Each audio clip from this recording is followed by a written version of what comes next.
প্রাক্তন সাংসদ অর্জুন সিং এর বাড়িতে বোমা ও গুলি চালানোর ঘটনায় 4 জনকে গ্রেপ্তার করল জগদ্দল থানার পুলিশ। ধৃতরা হলেন সমীর আক্তার ওরফে প্রেম, অজয় বিশ্বাস ওরফে চাঁদ, সোনু জয়সওয়াল ও রোহিত দাস ওরফে তালুয়া। পুলিশ হেফাজতের আবেদন জানিয়ে ধৃতদের শনিবার ব্যারাকপুর আদালতে পাঠিয়েছে।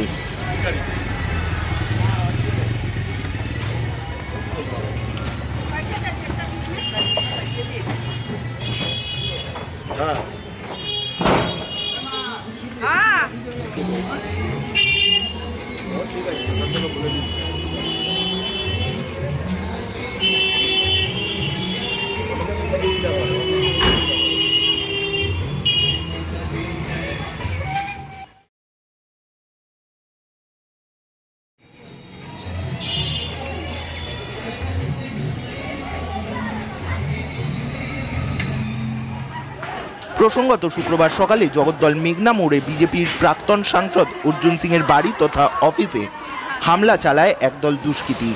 পাথরবাজি থেকে শুরু করে কয়েকটি বোমা ও গুলি চালানোর অভিযোগ ওঠে দুষ্কৃতীদের বিরুদ্ধে। এই ঘটনায় তদন্তে নেমে পুলিশ 4 জনকে গ্রেপ্তার করেছে।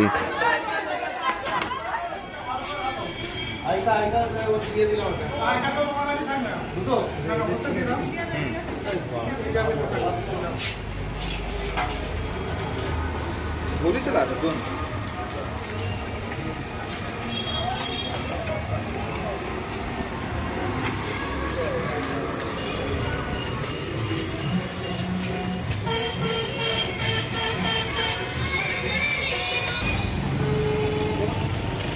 देखा था भाई कहाँ होता थे।